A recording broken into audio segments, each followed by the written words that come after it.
Hi, everybody. It's time for your Farm and Ranch News.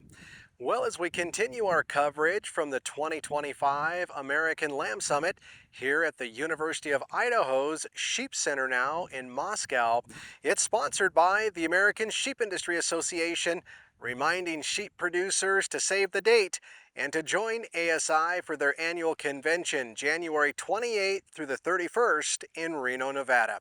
Learn more at sheepusa.org. Well, ASI president and Montana producer Ben Lehfeldt says that the American Lamb Summit truly has become one of the industry's best educational events for sheep producers. Yeah, we got to be connected as an industry.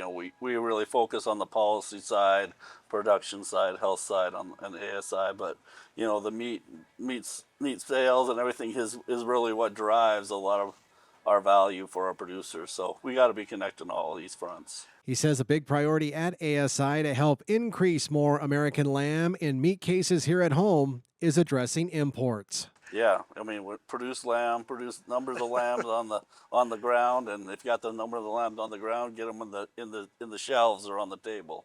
So that's what this is really about. So we're doing our part, looking at where imports are kind of forcing us out of kind of that shelf space on the ASI side, and we're looking here at how can we make sure we're producing a good quality American lamb product that's got a label that we can promote, and the ALB is really behind a lot of that. As the American Lamb Board works hard to promote American lamb here at home, the reality is imports are now at 70%, which is why he says quotas and more regulation are needed to help protect U.S. sheep producers. Just recently, we're working really closely with the trade representatives in DC. They're at the table with Australia right now.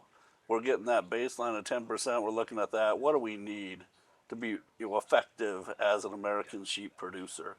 That's the message we're delivering to the trade representatives, and that's the message we want to drive home with them to make sure that right tariff quota is there, so our lamb gets on that shelf next to next to the import, so our consumers have that choice. We want to be there on the shelf. Now, if you weren't able to join us at this year's American Lamb Summit here in Idaho, one of the best ways to keep up on the Lamb Board and all of its lamb checkoff programs is by subscribing to the American Lamb Board's weekly news delivered right to your email. And you can sign up today by visiting lambboard.com.